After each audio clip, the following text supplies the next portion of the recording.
What's going on, Blues? Welcome back to Life as an Evertonian. This is our match preview for the game against Leeds United at Hill Dickinson Stadium on Monday night at It is a half 7 kickoff. I think it is 7:30 kickoff.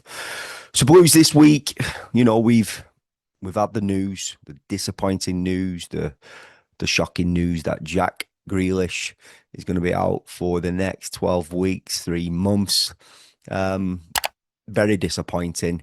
But with that bad news, we're getting good news all the time coming in. That we got the news that Jared Branthwaite is back in full training. We've seen Seamus Coleman back on the bench. He's back. And then we've seen the post today from Kieran Dewsbury Hall that he has resumed full training as well. And not only that, we've got Idrissa Gana and Iliman Ndiaye coming back from the Afghan Cup. And I think it is today. So I think they've reported back to training today. Or it might be tomorrow. Who knows? But they're back. They're coming back. So, yeah, Jack Grealish is going to be a huge, huge miss. I hope we can get him back before the end of the season. I hope he doesn't go back to his parent club of Man City. I hope we keep him because he could still feature around 3 or 4 games. If not, come back a little bit sooner. That's just me trying to stay optimistic with the return of Jack Grealish. But listen, when Keenan Dewsbury Hall went off injured against against Chelsea, where he obviously came from, um, that injury, I think we all we all suffered with it. We were all gutted that Keenan Dewsbury Hall was going to be out for the amount of time that he's been out. We've wanted certain players to step up to the mantle. And there's a few starting to do that now, which is good. The likes of Merlin Rowe, superb performance against Aston Villa. And I'm hoping players like Tyler Diblin can start getting used more. And I'm hoping he can come to fruition and start gaining a little bit of confidence. But, does the likes of Keenan Dewsbury all go straight back into the team? Um, I listen, I hope he does, but we have to protect these players as well, Blues. And that midfield three, they did really well against Villa. And sometimes you don't want to be rushing players back too quick. Although obviously Keenan Dewsbury, he is a starter for me. Idrissa Gana Gueye as well. Does he come straight back in? I hope he doesn't, because again, that midfield three did a really good job. If I had to think of someone to come straight back into the side straight away, at this moment in time, we've got to be cautious with injuries such as Jared Branthwaite, the injury that he sustained, big operation he's had. For me, it will be Iliman Ndiaye. Listen, I would rather revert Illy back to the left-hand side and for Everton to use Tyler Diblin on the right-hand side. But I don't think that'll happen. For me, and I think for every Evertonian, I can speak for everyone, we want to see Nathan Patterson again at right back. We don't want to see this Jake O'Brien at right back anymore. It's run its course. And if you've got Seamus on the bench as well, that's two fullbacks there that we can use in that right back position. For me, that's imperative and important. So for me, Jake goes in at centre half with Tarkowski. Obviously left back Mikalenko. I thought Mikalenko were really solid against Villa. And he is solid. Do you know what I mean? He is. We just want to see a little bit more from him in that attacking sense. But Nathan Patterson's been offering that. Now, for me, the midfield three does stay the same for this game. And I think this Everton team have slowly been coming away from just having a number 10 in that number 10 position. They're all interchanging as a three. And they're packing that midfield, and we stopped Villa playing between the lines by playing that, Harrison Armstrong, superb. Merlin Rowe, lots of legs, looked very inventious, looked like he could create something, passed the ball really well. And obviously Jimmy Garner, the Rolls Royce in midfield, running the game. And Jimmy will do that. So I would personally like Illy to go back over to the left and Tyler to feature on the right-hand side. But I don't think it'll happen.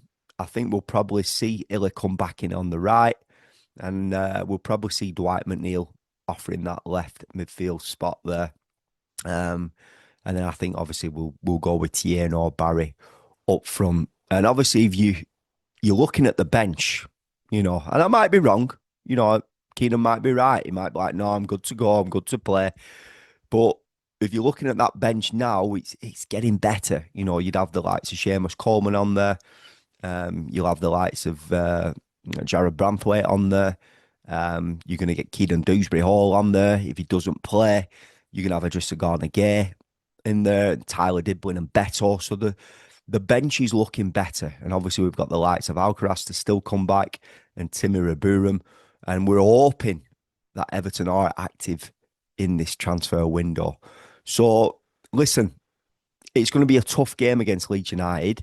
I've predicted that this Monday night at the Hill Dickinson Stadium, the roof is going to go off. I've got a feeling that it's going to be a big win for Everton. I've just got it. I've just got this feeling. And Leeds are doing really well. It's the return of Dominic Calvert-Lewin, but I've just got this feeling. And sometimes you need that with the news such as Jack Grealish. You need that togetherness. You're losing a big player, but there's still players I feel that can come in there and do a job. And we've got to use these players that are coming back. And obviously, even if Keenan Dewsbury Hall doesn't get integrated straight in, we have 3 substitution windows, Blues. The potential of 5 substitutions to make.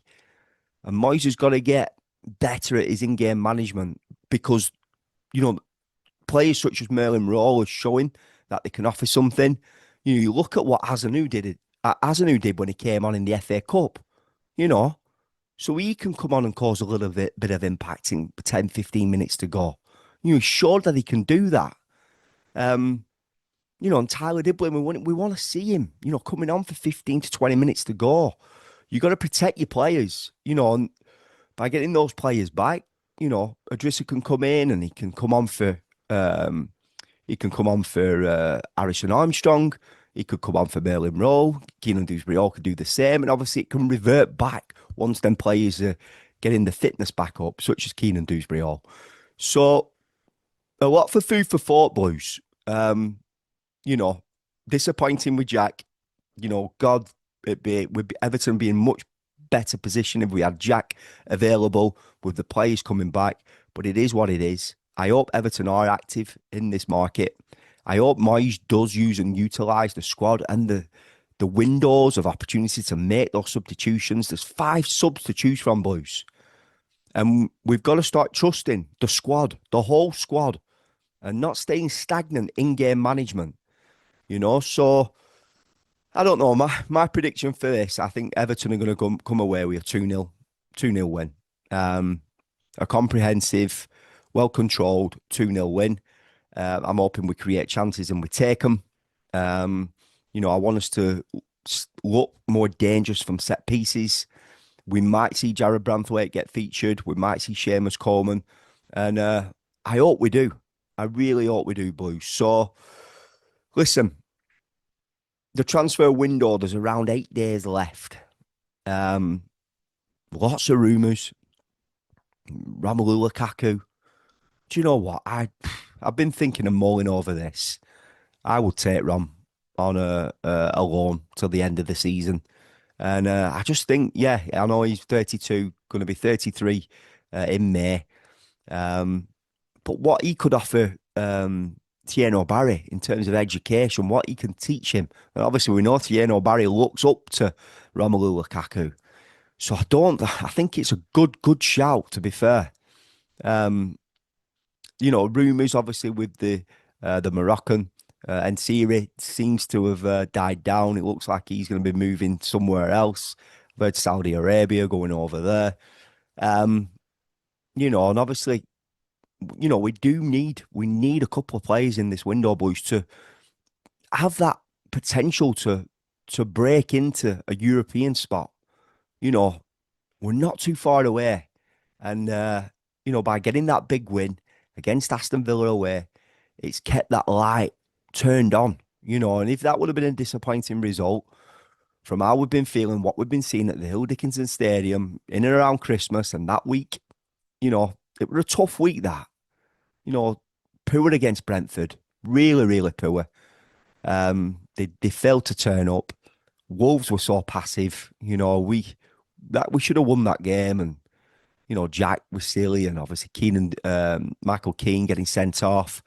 The game went away from us, and in the end, we were lucky to get a point. It was a really disappointing night, and the FA Cup against Sunderland, really, really poor for our strikers producing those penalties, and just the way we went out. We wouldn't have got to penalties if it wasn't for Adam Azanu. And I want to see the lad. I want to see him adopt as and it gives him a chance with potentially Jack, being out for 12 weeks. If Everton didn't bring in a winger, maybe you could utilise him as a winger to come on and to show Dwight McNeil how it's done.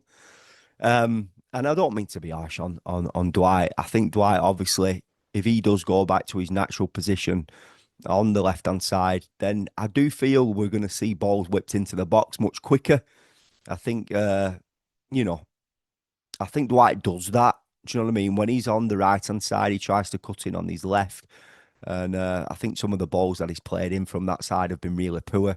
So you are going to see Dwight McNeil in his preferred position on the left. So and I hope he does just whip these balls in and create a bit of havoc. And we've got a 6'5" lad there in the box to, get on the end of them, get balls into the box. And I do believe this lad, I do believe Beto, they will score goals. So, Blues, I'm going to leave this one there. Again, Leeds is going to be a tough game, but I do feel that this is the game Monday night at the Hill Dickinson where our luck changes at home. I know we've had some good results there, but we need to build up that consistency like we do and like we've been seeing in our away performance. The way we've been coming away with some big results away from home. God, if we played away from home every single week, we'd be title challenging. So, Blue, subscribe to the channel. If you haven't done so already, click that bell to turn on post notifications. All my links to my social media pages in the description. Once you've given this video a thumbs up, I'd appreciate if you hype the video as well. It really does help algorithms. And yeah, up the toffees, and I'll see you in the next one.